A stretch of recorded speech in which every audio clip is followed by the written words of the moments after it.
Good afternoon, everybody, and welcome to the 5 things every option trader needs to know. I am both your host and presenter today. My name is Josh, and I'm the head of option strategies here at Chaikin Analytics. Before we get started, just a few housekeeping items. First, this is being recorded. If you registered for this webinar, you'll automatically receive a copy of the recording tomorrow. I think they'll have it to you by noon. Don't hold me to that though. But you should have it tomorrow by midday. Available upon request also. So that's 1. 2, this is really for you. I want to make sure that we maximize this session for everybody here with me today. So if you have questions, please use the Zoom Q&A window. And I will try to get to as many questions as I can tonight. I can't promise that I'll answer them all. If we have some extra time at the end, I'll just try and run through as many as I can. I'm the in-house options expert here. I understand people have a lot of questions about options. I get asked a lot by our members. I'm gonna try and answer as many as I can. Can't promise I get to them all, but please use the Zoom Q&A window. It should be located in the upper left-hand corner of your screen. And lastly, this is educational, so nothing I say should be taken as individual advice to buy or sell any security. Now, what's on the agenda for this evening? We're going to talk about options and why we use options. What are options? We're going to go through the options basics. This is going to be an educational webinar, and so we're going to go through some of the basics. We're also going to talk a little bit about professional strategies, one in particular. Then we're going to talk about putting concepts into practice. We're going to talk about some of the basics and the professional strategies, and we're going to talk then about how we apply those, because options, they are a derivative of stocks. They're tied to stocks. And so we have to understand stocks. I'm a big proponent in options of matching your option trade to what you expect to happen in the underlying stocks. We have to understand what's going on in the underlying stock. And then you have to be able to do this over and over and over again. So I'm going to talk to you about how we talk to our members and teach our members to create repeatable success in the options market using the research here at Chaikin Analytics. So, a little bit just briefly about me. I've been mentored and coached, and I've learned from top institutional traders, market makers, fund managers, floor traders from the Chicago Board of Options Exchange. I've been blessed. I've been blessed to be able to have mentors, which I think is really important. If you really want to get good in anything, you should have a mentor. So I've been blessed to have good mentors, and I studied with them and learned from them for a while. And then I've turned that around and I've coached others. And when I came to Chaikin Analytics, I started helping Chaikin Analytics subscribers. And my job here is to help Chaikin Analytics subscribers use the Chaikin Analytics stock research platform and pair it with the right option strategies for what they're trying to achieve. Options are a tool. Like in any good tool belt, you have a bunch of tools and you use specific tools for what you're trying to achieve. So I'll talk about how I do that using Chaikin Analytics. Now, as I mentioned from the start, I think that options are best utilized when you understand where the stock is going. And Chaikin Analytics is an indicator that I rely on to help me get an edge in the market, because there's nothing guaranteed in the market. So what we want to do is give ourselves the best edge we can. And Chaikin Analytics is a proven edge. Now, what is the power gauge rating? The power gauge rating is a model. It's an algorithm. It's a really complicated algorithm. It's Wall Street level algorithm that Mark Chaikin, founder of Chaikin Analytics, built. Now, Mark is a old Wall Street veteran, a pro from Wall Street. He's been there for like 5 decades. He's created indicators. He's created some indicators just for Chaikin Analytics members. We'll talk about them a little bit. That's right, Mark Chaikin. We call him the godfather of money flow, the guy who has an indicator in every one of your packages, charting packages. He created proprietary indicators just for Chaikin Analytics members, and he also created this algorithm, which gives us an edge in future performance, a stock's potential. Now, it takes 20 factors. These are the 20 factors that Wall Street looks at. Mark knows this because Mark worked on Wall Street. It takes these 20 factors and gets a score, a weighted score from all of them. And then it spits out a number. And that tells us whether a stock is bullish, which means it's likely to outperform the market, or very bullish, which means it's even more likely to outperform and outperform by even more, or bearish or very bearish, which means it's likely to underperform the market or very much underperform the market. And this helps us with a directional edge. And if you're going to trade directional options, you need a directional edge.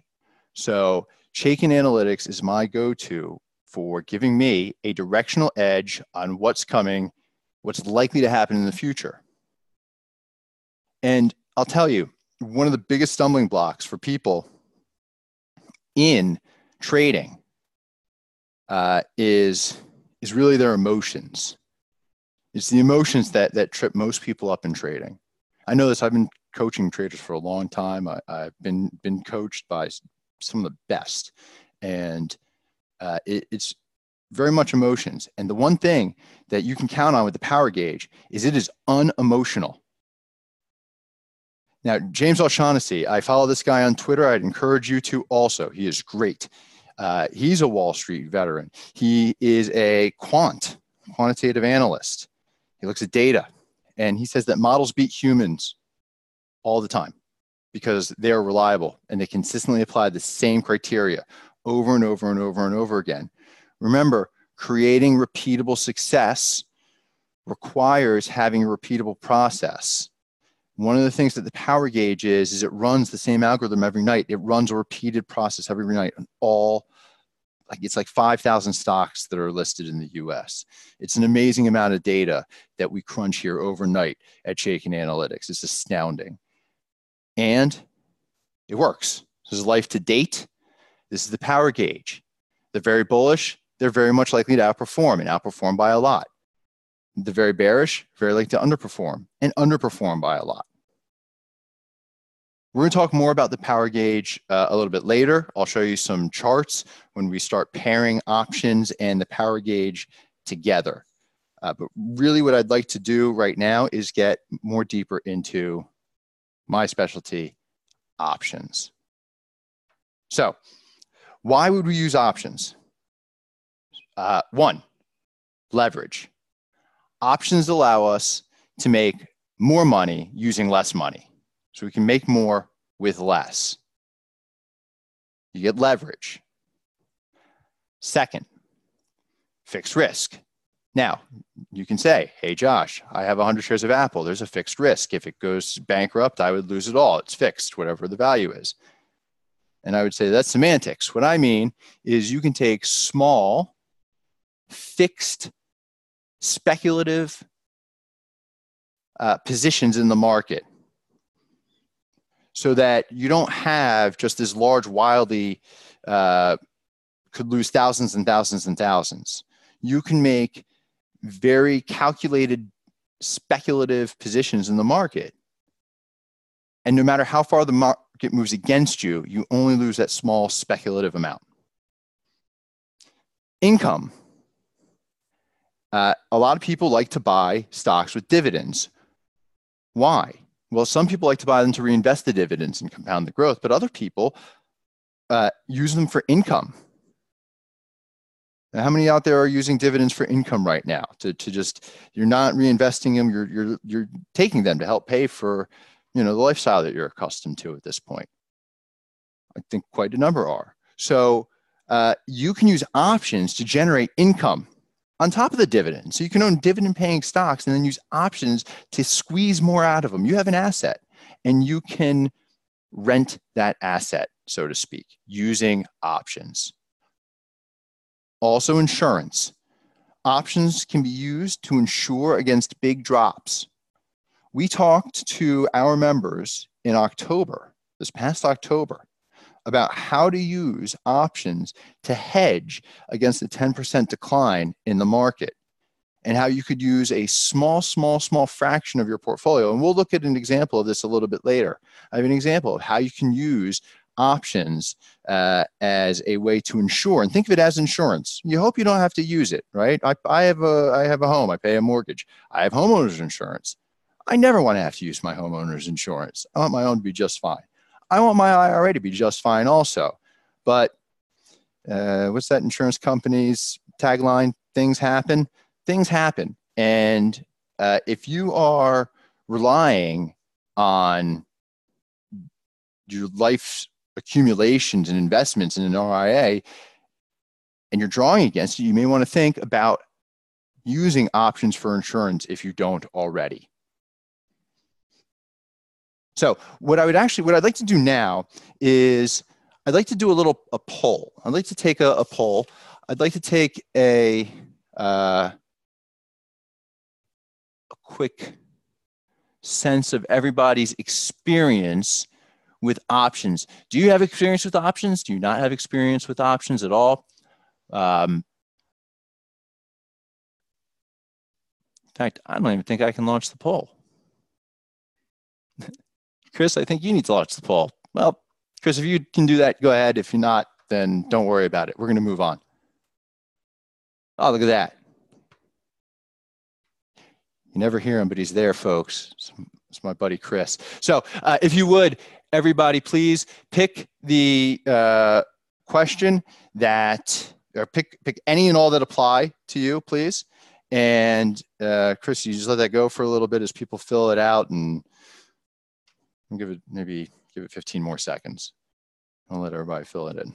This give me a sense. So if you haven't traded options at all, select none yet. If you've never traded options, if you've done covered calls, a lot of people do covered calls. That's kind of the first step into options for most people, or cash secured puts. Please let us know. If you're doing that and you're also buying, click both. Let us know you're doing both. If you're doing verticals, let us know. And if you're doing some of those weirder names that people may not be familiar with, iron condors, butterflies, I made up pterodactyls. That's not a real option strategy, at least not that I've ever been taught. I made that one up. All right, Chris, you can let us know how where everybody is along this. So, by the way, if you are brand new, or if you've been trading options for a long time, we have something called Options Play. It's integrated right into Chaikin Analytics, and it allows you to compare strategies. Look at what the implied ranges are, see what your potential rewards are. We talked about why use options, and a couple of the reasons were calculated risk. So look at the small amount of money to buy 100 shares will cost $26,000. This is in the S&P. One call, which allows you to control 100 shares, much cheaper. Look at that, $500. And a move of 5% in the S&P would give you this kind of return in a professional strategy. Over 300% return in a professionally created a strategy that pros use. And we'll talk about more of that in a little bit. So first, we're going to start very much at the beginning, at the basics.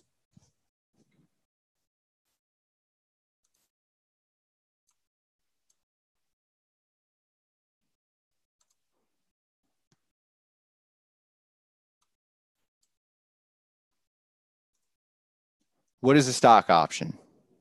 Very basics. A stock option is a publicly traded asset. It's a contract. It's a contract. It's an agreement between two parties. And it's a contract that is different from stocks and bonds. Here's the sort of academic definition. It's a contract that gives the buyer the right, but not the obligation to buy or sell a specific number of shares at a specific price by a specific date. Now that's kind of academic, but what we're going to do is we're going to break it down, and we're going to talk about it a little bit differently.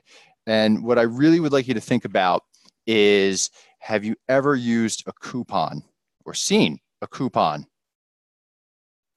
All right. So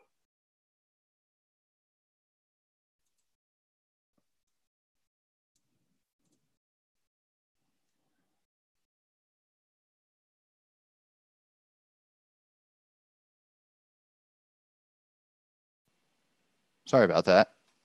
A coupon, what's a coupon for? A coupon is to go to the store and you can buy, let's say, apples. Let's say a dozen apples.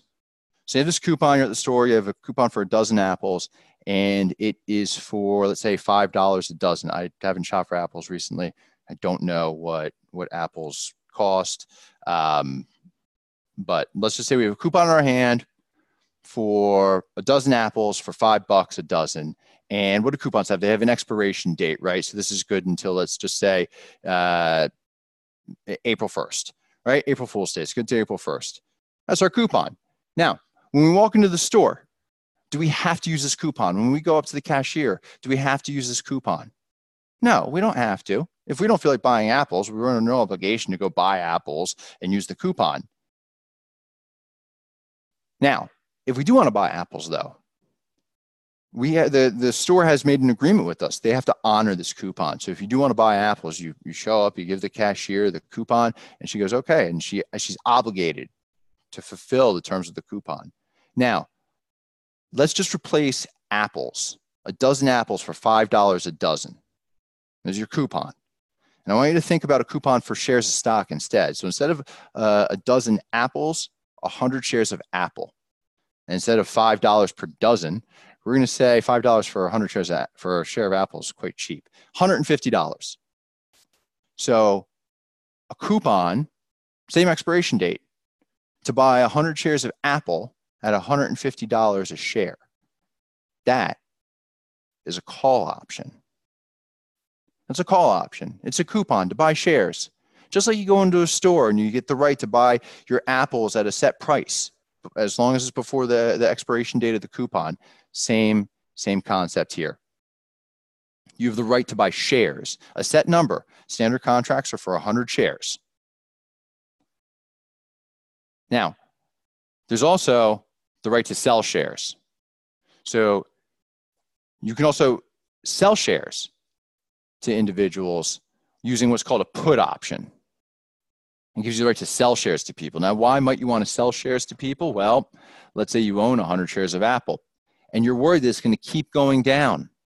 You can lock in the right to sell your shares of Apple to somebody for $150 a share. And so if Apple goes to $100, you still can sell it to them for $150 a share. Now, remember, this coupon to sell these shares of Apple, you don't have to use it. So let's say Apple goes up to 180. Well, then you look at your coupon to sell them to somebody for 150 and you get rid of it. So I don't need that anymore. You sell it off, right? So calls give the buyer the right, but not the obligation, to buy shares from the option seller at the strike price. If we think about the coupon of apples, the strike price would be the $5 per dozen. That would be the strike price, the amount for what's in the coupon. And the seller then is obligated. They must sell the shares. And the puts, again, the opposite way around. I like to think of call options, which allow you to buy shares, and put options, which allow you to sell shares, as call options, you call them in. Put options, put them out. Call them in, put them out. That's how I like to remember that. Now, remember, in any transaction, there are buyers and sellers. So we could buy a call or we could sell a call.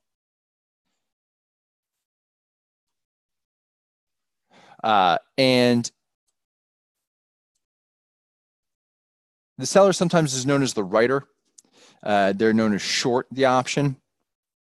So when you buy a call or you buy a put, what do you do when you buy anything? You hand someone money and then they hand you that thing in return. So in this case, if you're buying an option, you put money out and you get the option in return. The seller, they receive money up front. They get paid right up front. And there are income strategies where you sell options to people. Covered calls is a way to sell shares to people, and you give other people the right to call your shares away, buy them away. So you can buy a call, or you could sell a call, you could buy a put, you could sell a put. Starting to get a little bit confusing. There's a lot of moving parts all of a sudden, so I built this matrix.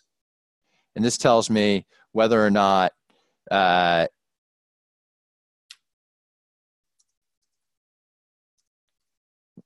what's bullish and what's bearish, because as I said, we have to be in line with the underlying option, with the underlying stock. We want the stock and our options trade to be paired properly. All right, so we don't want to take a bearish trade like buying a put in a stock that we think is likely to go up. So you can scribble this down.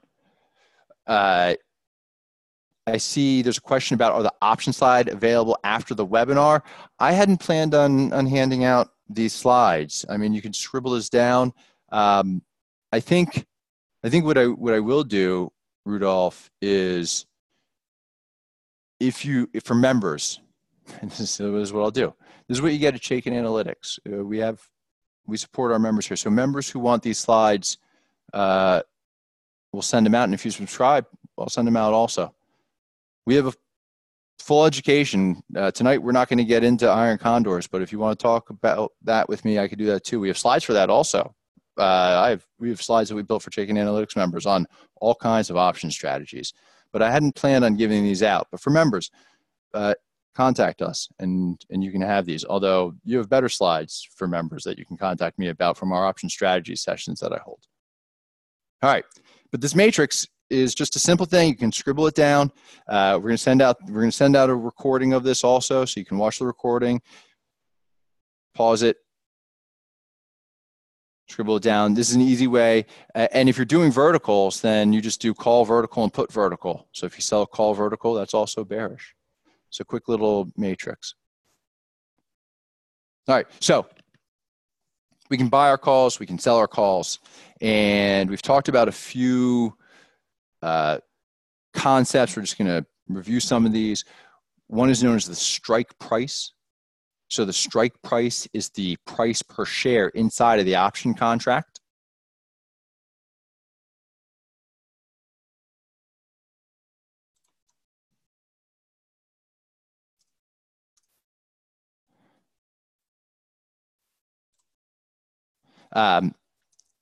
So again, if we were thinking about it like a coupon-wise, that's the $5 per dozen.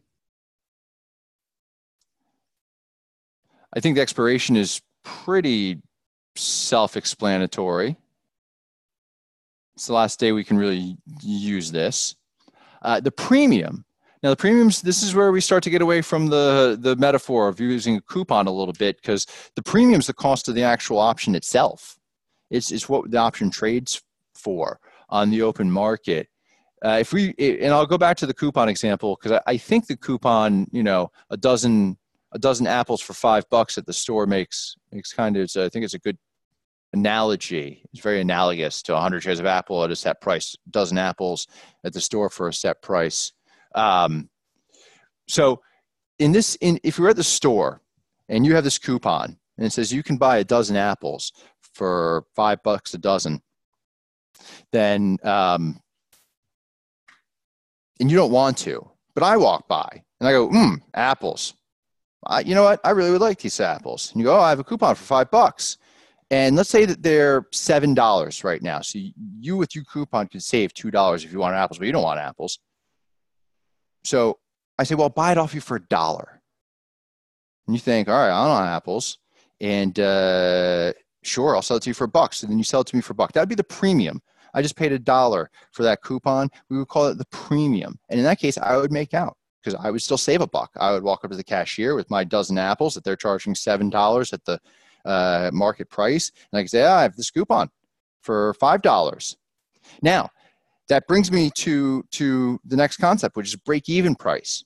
For me to break even, for it to be worth it in that Apple store, I can't pay more than $2 for that $5 per dozen coupon. And that's because then I would no longer break even on that trade. The break even price, because we're talking about what you can buy the shares for or sell the shares for, plus you have a cost of the contract itself. The option contract itself has a cost to it. So because you have both of those things having a cost, the break even price is really a combination of those.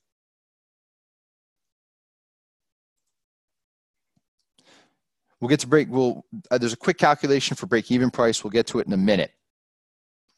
The strike price, and I gotta say, I think this is an option chain over here on the right, and you can see the strikes listed down the middle here. And I can understand why people start to, get overwhelmed by options at this point. And look at all those numbers. It's a lot of numbers, So the strike is, again, the amount per share that you have the right to buy at. This happens to be the option chain for the SPY, which is the ETF that tracks the S&P 500. Now, there are going to be multiple strike prices listed for any optionable stock. Some are going to be above and some are going to be below current price. You're going to have the calls on the left of the strike column in the middle. So the strike column's in the middle. And then all these numbers on the left of it are the call numbers. And these are on the right for the puts. Right? And you'll see there's a little shaded. This side, the calls below 241.5 are shaded, and the puts above 241.5, 242 and higher, they're shaded. And that's because my option chain tells me what's in the money. Right? And that's a concept that we teach. It's not terribly complicated, but we're not going to get into it right now. But it gives us a sense of how far away from current price we are with our option. Now, I'm going to give you a couple of common errors that people make. You'll see that there's a bid and an ask, and then a last. The last is the last tick. That's the last trade. Now, this is a very, very liquid ETF, so the bid and the ask are a penny or two apart. But I'll tell you, there are often times where you'll see an option chain, and the bid might be $1, and the ask might be $1.30. Or the bid's $2.55, and the ask is $3.05. And there is a point where the difference between the bid and the ask is going to be should be too wide. It's too risky. And you probably shouldn't be trading them. We talk to our members about this all the time. I think for most traders, if you're starting off, especially starting off, you want the difference to be 10%. Now, or less. One of the common mistakes that new option traders especially make are they use market orders. When you use a market order and you hit market buy, you pay the ask. And when you went to exit that and you hit market sell, you get paid the bid. So you buy at the higher price and you sell at the lower price. What you should do is use a limit order at or near the midpoint. The midpoint would be literally the middle between the bid and the ask. Now, on some of these, there is no midpoint. But if you just look at the very, very top one, there's not much of a difference. But if this were 310 and this were 330, then the midpoint would be 320. And that's where you'd want to put a limit order. And I think a common mistake is option traders buy options at using market orders and do it on fairly illiquid options because they don't understand option liquidity too well. Wide bid-ask spreads, that's a big red flag. So be aware of that. All right. Now, I want you to keep this chain in mind here because this option chain with all these strikes, there is one of these for every single expiration listed here. Now, again, this is, I think this is from Apple. These are the chains for Apple, and it has what's called weekly options. So options have different expirations. And there is a chain of strikes for every one of these expirations. It can get overwhelming. I understand, everybody. It can get overwhelming trying to get the the right strike and expiration for what you're trying to do. We teach people how to do that at Chaikin Analytics. Generally speaking, if you're buying options, here, there's actually tip number 2. People don't buy enough time.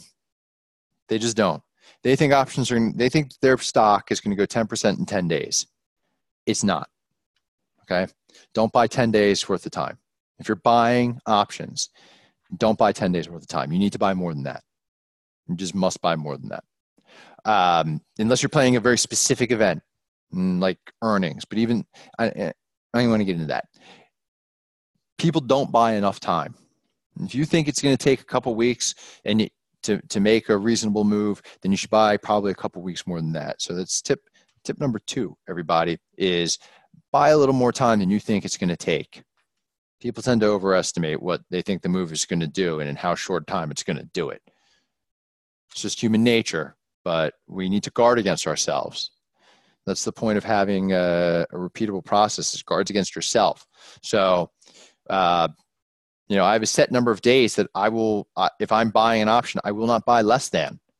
It's just a rule. And look, if I'm not going to buy less than a certain number of days, it eliminates a whole bunch of these choices here, right? So it takes this information overload and it whittles it down. It makes it a repeatable process. So I know exactly where I'm going.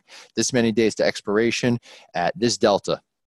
And then that's the trade, right? So it's repeatable. That's how you have repeatable success. The next tip also, the third, I think, common error that people make. So they use market orders when they should be using limit orders at the midpoint. Unless you really need to get out of something as an exit. Or it's really, really liquid, like the SPY, and there really is no midpoint because the difference is a penny or two. Then a market order is okay, but generally limit orders at the midpoint. 2, you're not buying enough time typically. And 3, you're not closing these early.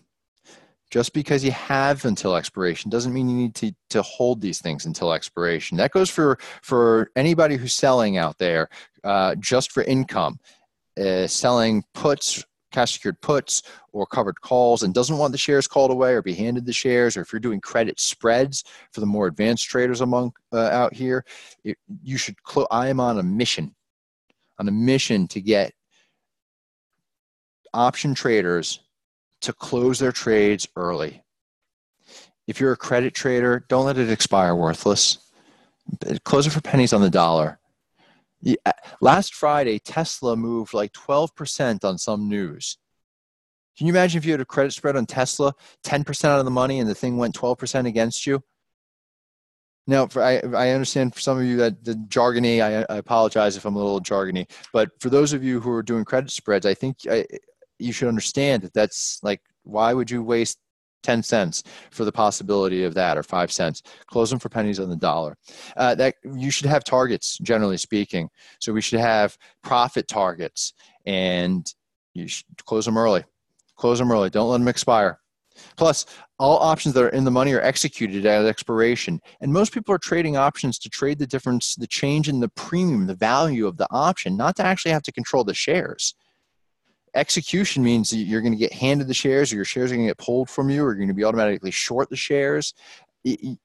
That's not why you want to trade options. So don't hang out until expiration. Get out before that. I think I maybe pound the table on that the most of all the tips that I have for new option traders, and even existing option traders, frankly. So, all right, that's expirations. And then we've been talking about premium. This is the value of the option contract. And what causes premiums to move? Well, changes in the underlying stock price. That certainly will cause premiums to move. Listen, if you go to the store, if you're at the store and you're standing there with your $5 coupon for a dozen apples, and they're $7 a dozen, and I walk up to you, maybe you charge me $1. But what if apples, there's a real run on apples, and they're a dozen apples is selling for $12 a dozen? You're not going to charge me $1 for that coupon. You might charge me $3 or $4 for that coupon now. I would still save $3 or $4, and you could make more, right? Because the change in the underlying asset, remember, options are derivative, so the changes in the underlying asset are going to change the value of the coupon. Think if you have the right to buy 100 shares of Apple at 150. If Apple's trading at 120, that coupon's not going to be worth a whole lot. You have the right to buy them at 150. Why would you want to buy them at 150 if it's trading at 120? On the other hand, if Apple's trading at 180, that contract's going to be worth quite a lot. You have the right to buy them at 150. You can make $30 immediately.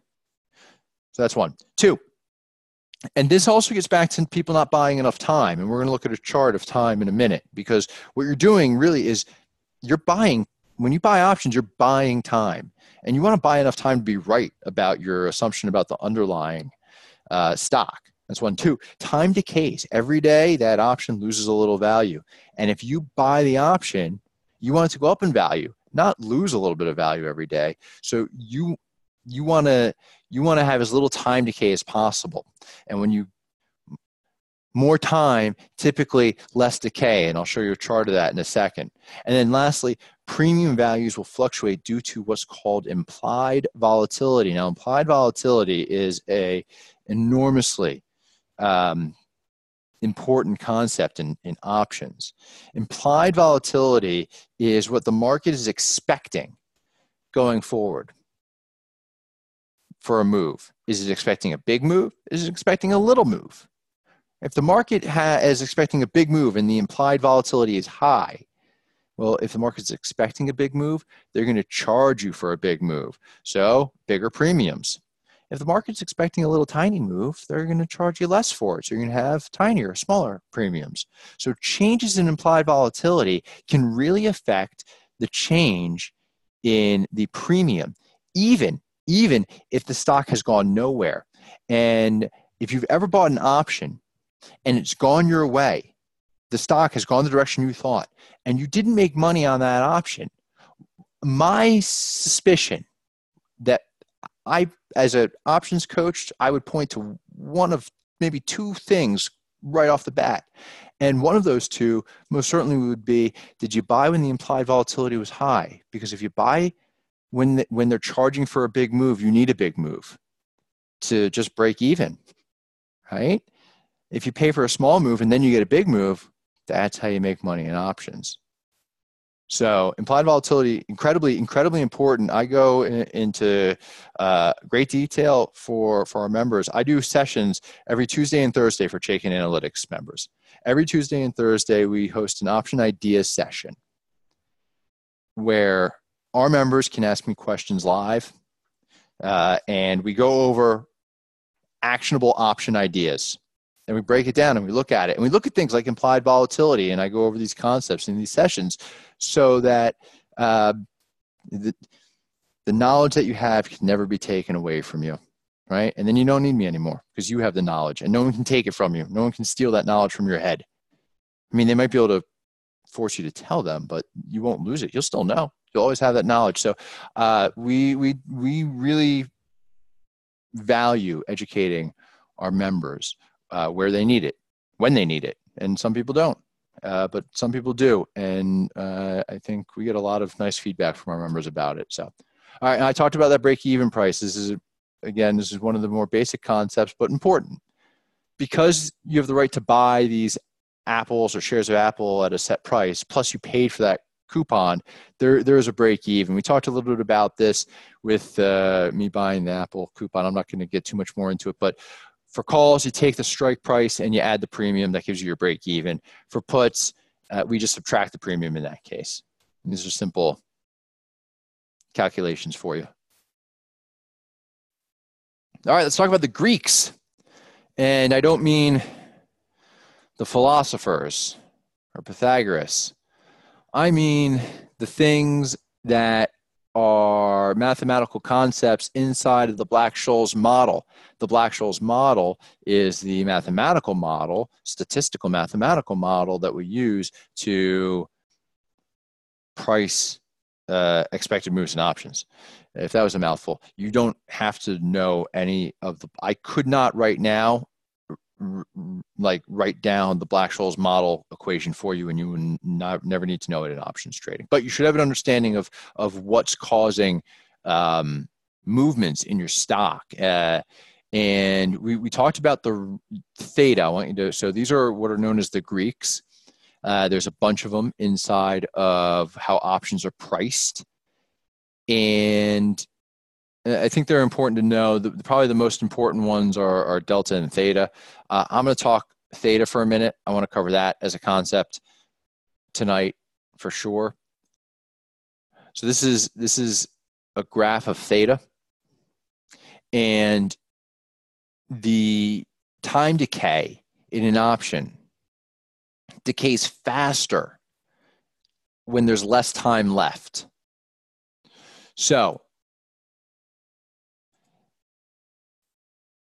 if you buy, let's say, 90 days of time in your option, you buy a call for 90 days, then you will lose less money between 90 and 30 than you will between 30 and 0. The last 30 days will lose more money than the previous 60. It's like wax to a flame. The closer you bring it to the flame, the quicker it evaporates. It melts away. So there's another reason why people don't buy enough time. If you're buying 10 days, you're trying to get a move against this loss in your option premium. Why not look for the same move, but with this many days to expiration, and just not lose as much money in theta? So that seems to be, to me, the way to do it. We talked about implied volatility a little bit. Measures the expected movement of the underlying equity. Higher implied volatility raises premiums. All right, so we're going to move away from the concepts here a little bit, and we're going to start to get into putting it together. So just to review, a call option gives you the right to buy a stock at a fixed price. So the buyer wants the stock to go up. The put option, the buyer has the right to sell. So you have the right to sell shares at 265. So if it goes down to 260, you can sell them for 265. They're only worth 260, you make $5. Now, look at the cost for this. To buy one call costs you $614. So for $614, you have the right to control 100 shares. You have the right to buy 100 shares. To buy 100 shares would cost you $26,400. So for a fraction of the price, we can control the same shares. Now, these are, again, images taken out of our options plan. You can see they happen to like this put, 104 score. It's got a green circle. That's good. And just like red, sort of green light, red light, this has a 78 score. The score tells us whether the cost for the risk and reward is worthwhile.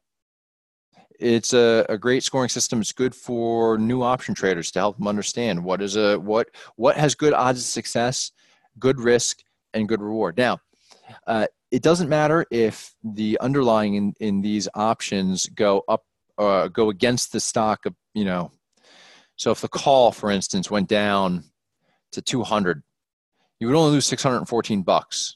Your shares would lose 6,400. You would lose only 614.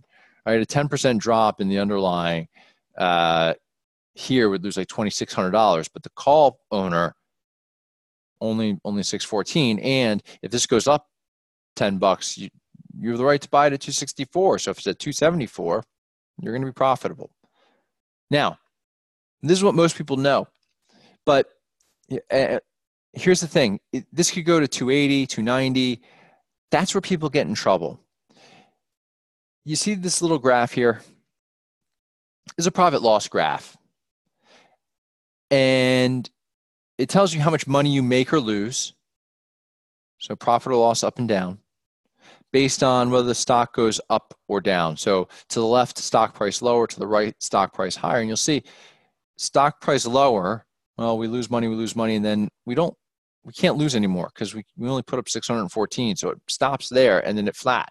You can't lose more than that. Now, on the other side, this line, it keeps going and going. So as higher as stock price go, the more your profits go. The thing is that people start to think that the stock is going to go way up here off the chart. And it's unreasonable. And so you ever been in a trade and it was going your way and you thought, all right, if it just goes up another whatever dollar or whatever it is, I make another $100 on it, then I'll get out. And then it turns around on you and it just drops. That's because people get greedy. I know this happened to me when I first started out trading. It's common mistakes that people make off the bat. And we're human. So we have these emotions. It's natural. We're greedy and fearful. And it's what makes the market swing so much. One of the things that pros know is that a stock isn't going up 10% in 10 days. So one, they don't make silly mistakes about not buying enough time, but two, they also know not to play it forever. And they also know how to adjust accordingly. So what I want to talk to you about is vertical spreads. A vertical spread involves buying one option and selling another option, the same type and expiration, but different strike.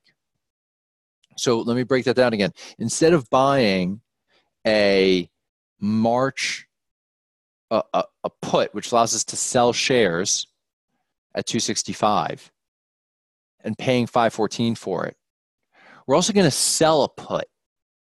Remember, we're going to sell the same expiration and the same type. So it's going to be a put, and it's going to be the same expiration. We're just going to change the strike. And if you look over here on the right, you'll see it says 251 by 265. It's a put vertical now. And all that means is, in this one, we're buying the 265 for 514. They give it a 104 score. Has really good profit potential. Great returns. Vertical. This is the pro strategy. Professionals trade spreads. Credit spreads, debit spreads, they trade in spreads. Why?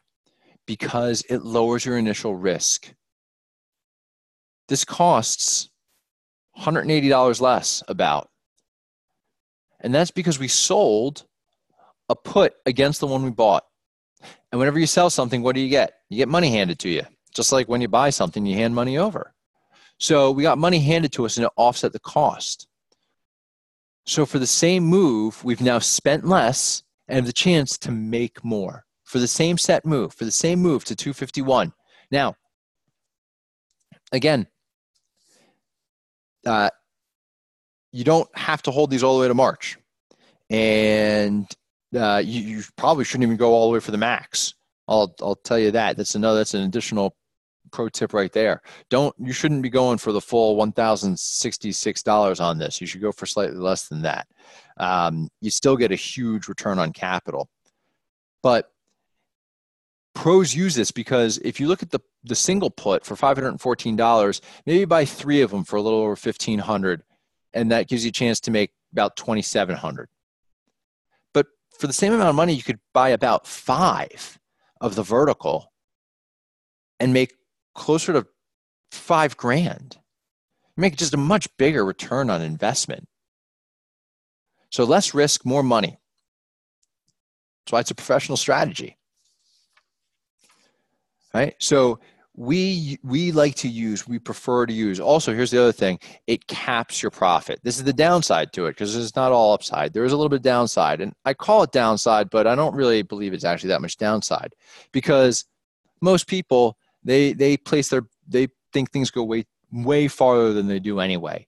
So this, you'll see it profits quickly, but then it stops. It's a fixed maximum reward, where this one this is the estimated reward. In theory, it could be infinite. Well, I mean, it could go all the way down from 265 to 0, but we shouldn't bet on that. And so what we should do is we should take swings that are reasonable and maximize our leverage on them. And this increases our odds. Think about our break-even number. If we're thinking about the way we calculate our break-even number, which is our inputs, it's our strike price minus our premium. Our break-even number is $1.80 closer. Right? So it's 0.75% closer in this particular example. In other examples, it could be more than 2% closer, which is a big difference because a 5% move, this is to price a 5% move. A 5% move can return you upwards of 300%. So think about what a 2% difference in break even can do between options if a 5% move can give you this kind of return.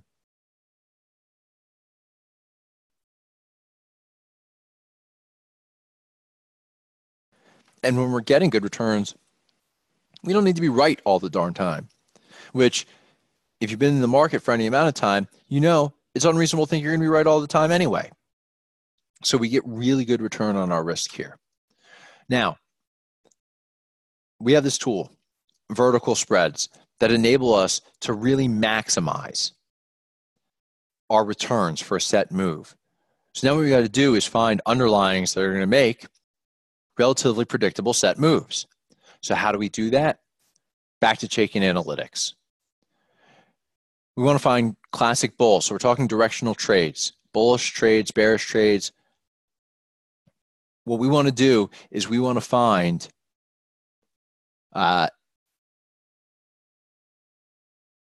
stocks that are in nice uptrends that have bullish ratings. Remember, bullish ratings tell us that they're likely to outperform going forward.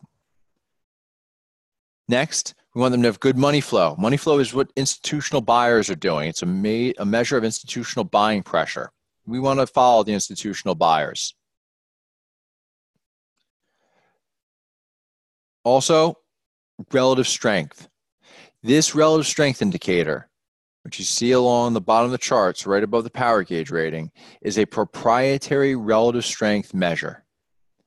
This is just about as incredible as the power gauge rating that Mark created, almost.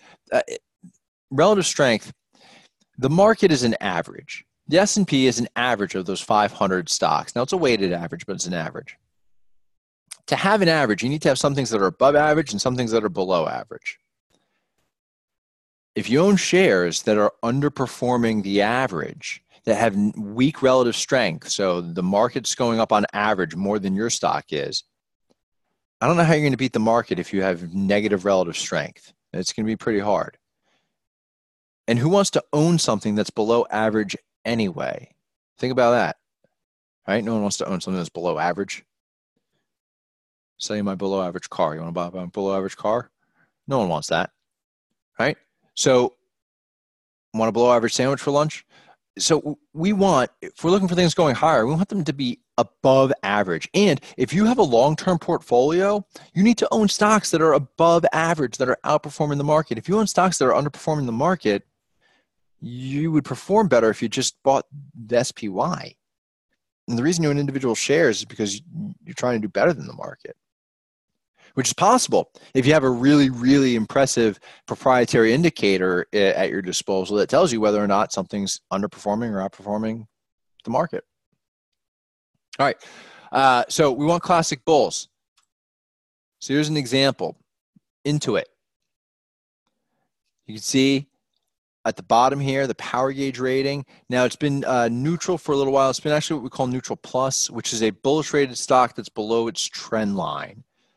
A lot of stocks are like this right now. So if you're looking for bullish trades, neutral plus is probably in Chaikin where you're going to want to look for a lot of them. So here's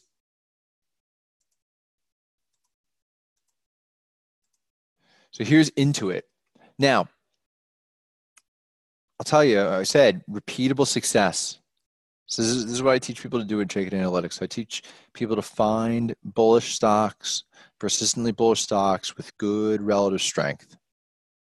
If you look up, good money flow. There's a little bit of red in here. That's okay. Money flow is a little volatile. Look how much green there is relative to the red, right? Little blips of red versus these big mountainous greens. A lot of good money flow here, right? Outperforming. Now, we have another proprietary indicator that Mark built. It is a stochastic. It's also really cool. It is this overbought, oversold indicator. If you swing trade or you like to do swing trade time frame trades, this thing is amazing. It tells us when we are likely near the swing point lows and highs. So if we just look at the left side of this chart, and we're going to work our way all the way across the right here, and we're just going to look for all the times we get a good setup where we have bullish power gauge rating along the bottom and positive relative strength, and we're oversold, and money flow is good, we're pullback. Now, personally, I like using this middle dotted line.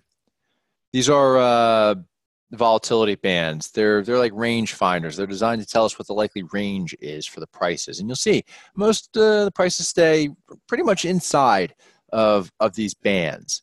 And the middle dotted line is a 21 exponential moving average. You can replicate that middle dotted line on any charting platform, anyone. And good free stock charts or stockcharts.com, 21 EMA. You can get this dotted line. That's about, and the money flow, that's about the only thing on these charts that you can get anywhere else. Everything else on here, pretty much Chaikin Analytics members only.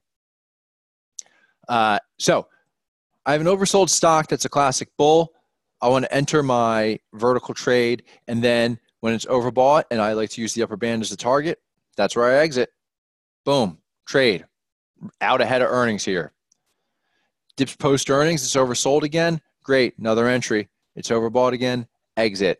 Another profitable trade. And we could just go through the chart. Oversold on a dip, hits overbought on a pop, profitable trade. And they're saying, Josh, this ran, look at that run. When you're consistently making good trades using verticals, you would have to catch multiples of these a year using a single call to do what this move here, oops, or what this move here can do with a vertical. Because you're just that much better leveraged. You don't need it to run this far to do well on a vertical. You could take it out up here if you got in somewhere in this basing down here, right? Right where these two moving averages converge, if you got in right there and got out when we were overbought and going sideways up here, that's a pretty good trade. Again, oversold. I don't know if I would have gotten into this one. Maybe post earnings if it dips below the middle moving line, or maybe you like to play earnings. But if you did, that's another winner. Same thing. This oversold. It's overbought. Boom. Do it again. Oversold. Look at that. Dips down. Come around to overbought. Let me look up. And we're up. Now, this one, I'll be honest, maybe you only break even here because you get in a little early. It comes down pretty quick. Maybe you get in on the low of this day, and then you get to overbought and you're up only a little bit, so you get out here. Up a little bit's fine. Think about this, though. If we would follow this overbought oversold line up until August, so it's more than half of last year, we wouldn't have had one loser yet. Next oversold. Never really got to overbought. So this is what we talk to members specifically about.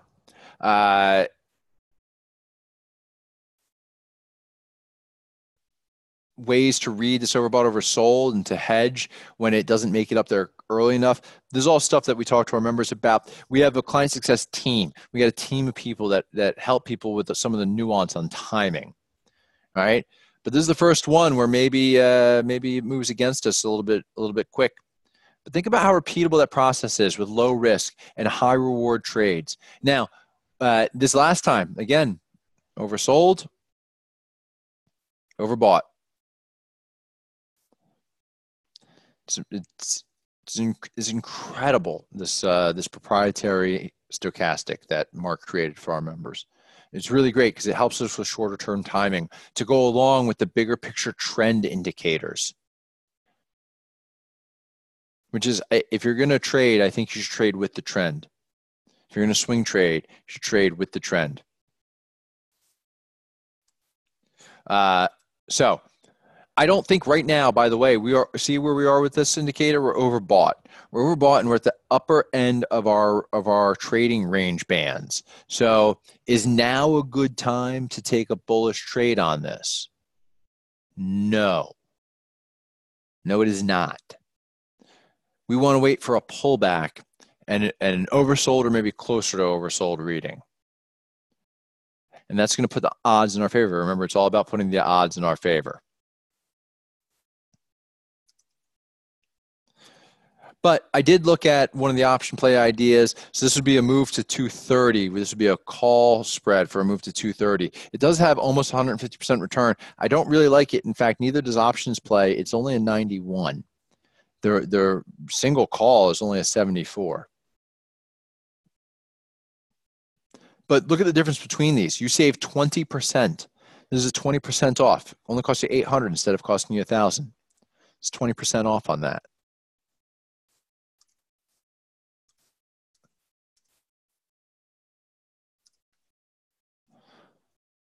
All right. We talk about, as I mentioned before, we talked about hedging. a portfolio using options. So we talked about this back in like October up here about hedging a decline, and members who were on those sessions and who took those positions, they were able to have their damage to their portfolio really mitigated. Now, the thing that I looked at was a 265 by 251. So if we go back to the chart, that protects us to a move down to just above 250. All right. Now, if you're thinking that's going to go farther, we can change the vertical to let it go down further down.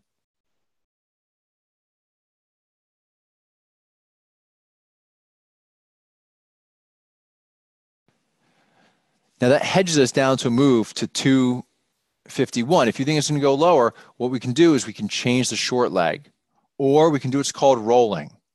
These are both concepts that we can talk to you about as members of Chaikin Analytics, but you can just give yourself more room if you want by changing the short leg. You can modify these and it'll reset the option for you. But this is a vertical right here that would protect you against a 5% drop in the S&P. So if you had a $100,000 account and the S&P dropped 5%, you would stand to lose about 5% of your account, about $5,000.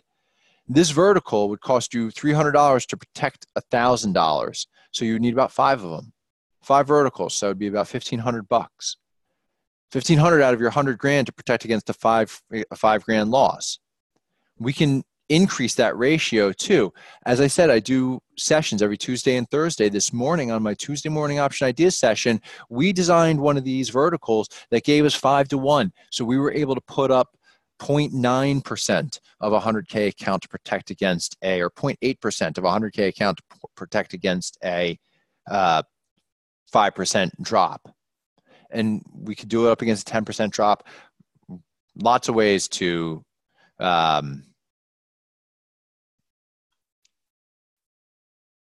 structure this, but I can help individuals who are interested in doing so. So if you're a member and this is something that you are interested in doing so, and again, look at where we are in the S&P. We're very overbought in the S&P, also up against the upper band. I mean, I know a lot of people out there are talking about into resistance, and we're, really, really overbought and right up against it. So a pullback here is not unreasonable. So, all right, that's how we can use options for insurance. But we don't even have to use them as insurance to protect against drops. We can speculate on drops. This is one of my favorite things to do. One of my favorite things to do is to play the downside. Shorting shares requires $25,000 in a margin account. You don't need that and think about a short squeeze where it just gaps up against you 10%. That's painful. We like to find risk trades. Tell us exactly how much we risk on the opening. This is the opposite of a classic bull. It's a classic bear. We're looking for things in downtrends with bearish money flow and negative relative strength. So stuff in downtrends, just a wash in red on that screen. Oh, I forgot to tell you. One of the things that, again, I mentioned, repeatable, right? And we're going to look at that overbought, oversold line again because it gives you repeatable trades to the downside also. But once you know how to find the repeatable patterns on the chart, what you need to do is be able to find these ideas repeatably. So what we have in Chaikin Analytics is a screener. You can screen on those proprietary indicators. So I can screen on all kinds of things. I share this screen with members, and this is how I find ideas. I took the Russell 3000. That's 3,000 stocks. I took 3,000 stocks down to 21 bearish ideas and downtrends. So out of this list, I picked out a couple. One of them was Anadarko. To be honest, there were a lot of oil names that had very similar charts. So I had a lot of choices among the oil industry names. I happen to like Anadarko, one of the most among the choices. You can see that it is in a price downtrend below a falling trend line. It's a wash in red money flow. We are overbought. So just like we want to do bullish trades at oversold and play it to overbought, we want to flip that. We want to play bearish trades from overbought down to oversold. And again, look where we are at the bottom. Power gauge says this is very bearish, very likely to underperform going forward. Relative strength says it's currently underperforming right now. So we have the odds in our favor when we speculate about things that are statistically likely to underperform and are currently underperforming while they're on a short-term price pop. So I think this is actually a reasonable setup. If you go back and you look, the last time we were overbought and near the middle dotted line was here. And if you played that down to oversold, that would have gotten you a trade for this move lower. It's a pretty good move lower. You can do that on the next, if we go back farther, go back to overbought, down to oversold. And if we look at the bullish side, I mean, you can see there's a character change that happened right here in August. Very clear. This is the other thing. People see this dip happen here, and they think, it's just a little bit of a bigger dip in the uptrend. Our analytics would have told you, no. This is the start of a downtrend. And how do we know that? Well, when we look down here, we can see everything flipped down here. The money flow went from mostly green with a little bit of red to a lot of red, barely any green. The relative strength changed, just flipped. When the market liked it more than the average, and then the market said, no, you're below average. You're below average stock now. It changed. It had a character change, personality change. We also started to get bearish readings for the first time, right? We had a lot of neutral here, but no bearish. Now we start to get bearish readings for the first time down here in the power gauge as well. And we fall below the trend line. I love finding these character changes. We're going to do a finding idea session just on finding these character changes, so we can play these trends persistently. Because there's nothing better than finding a good stock like this and just repeatedly playing it over and over again. Like the Intuit example, multiple trades on Intuit for me last year because it's a repeatable process. And so when it lines up, I take the trade. Here on Anadarko, we looked at playing this down to 41.5. So the low, by the way, is just below $41 down here. And this dotted line, our lower volatility band, is about 41.5. So that's a reasonable target. We're not looking for a big move. We're looking for a return back down to here. That's not unreasonable. We're not trying to shoot the moon, as they say.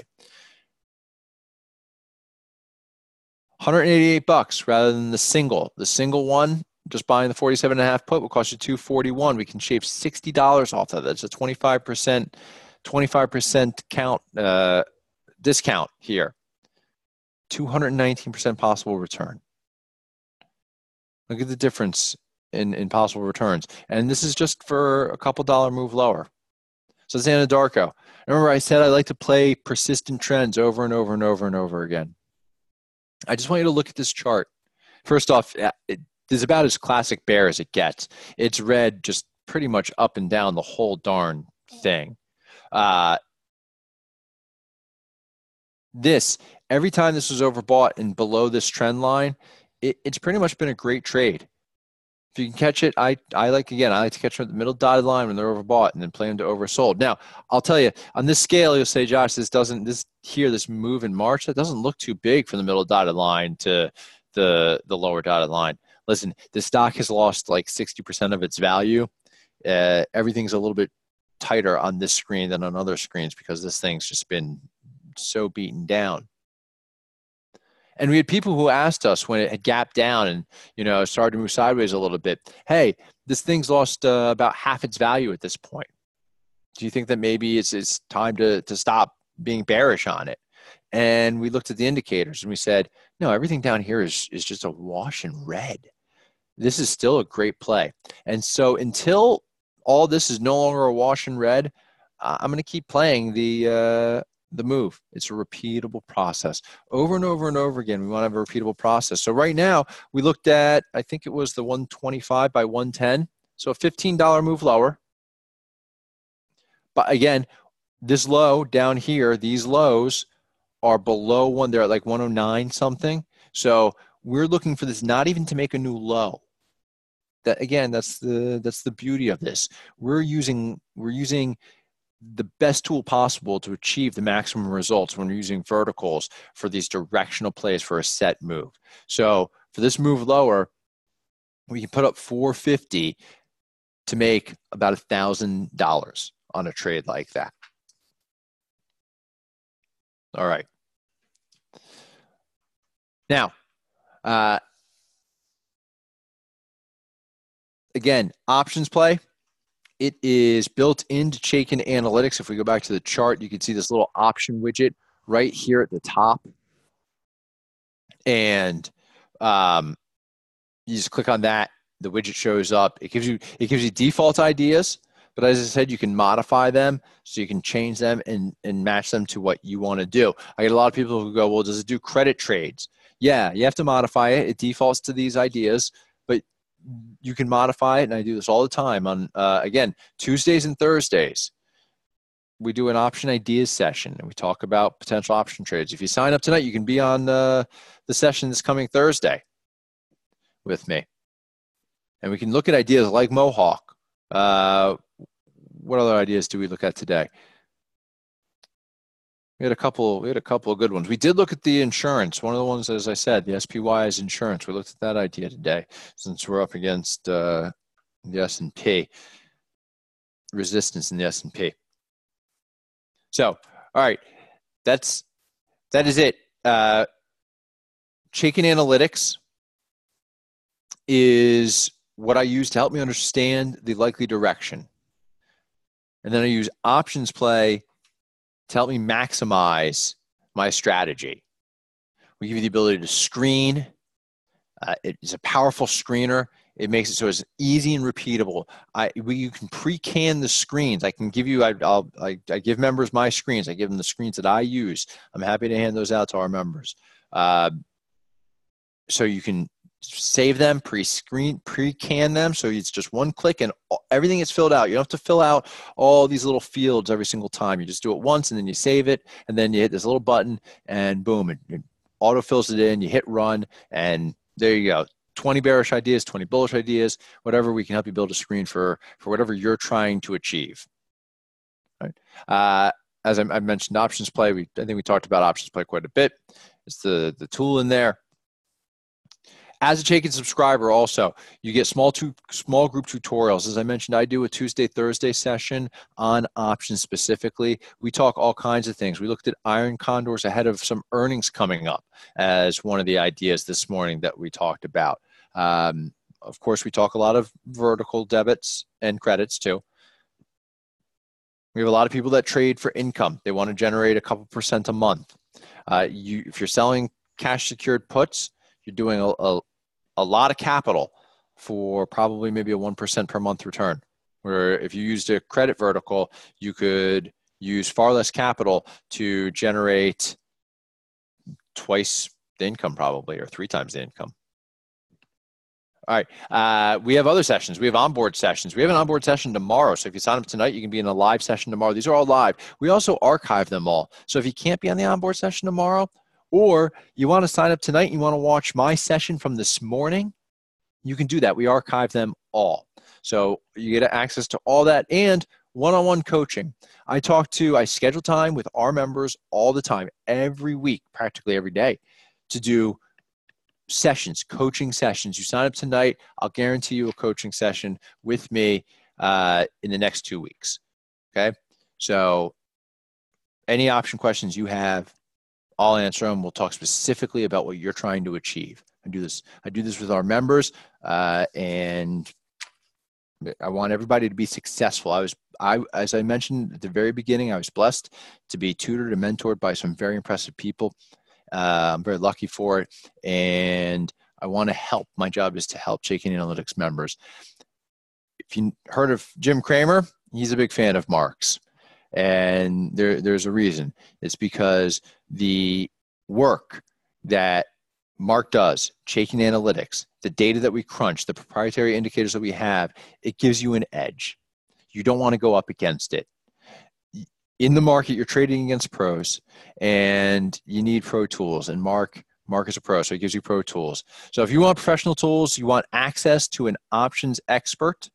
I don't know how many of you out there have the ability to just hop on your email and ask any option question that comes to mind and get an answer within a reasonable amount of time, but Chaikin Analytics members, they do. So if you want access to an options expert who can answer any of your options questions, sign up. I'll be honest, I'm going to toot my own horn. I think that the option education we provide and the access to option expertise that our members have available, I think it's worth the annual membership just in that alone. So if you have any questions, I'd encourage you to call 877-978-6257. That's 877-978-6257. My colleagues are standing by. They can answer any other questions that you have about the whole program, about the support that comes along with it, which I think is incredible. My colleagues are amazing with the support. We do pre-market sessions twice a week. We do an open forum with a former market maker, our chief market strategist, Dan Russo. In fact, Dan Russo sends out every morning a morning note. He's the chief market technician for he is a chartered market technician. He's our chief market strategist, and he's co-chairs of the Chartered Market Technicians New York City chapter of Chartered Market Technicians. That's the one that the Wall Street folks are on. He's the co-chair of that thing. He's impressive. He sends out a morning note, has stock ideas in it. We didn't even talk about the buy signals that we have and sell signals in Chaikin Analytics. There's so much. We don't even have time to talk about it all. Anyway, if you have any questions, please give us a call. Let us know. I really appreciate everybody attending today.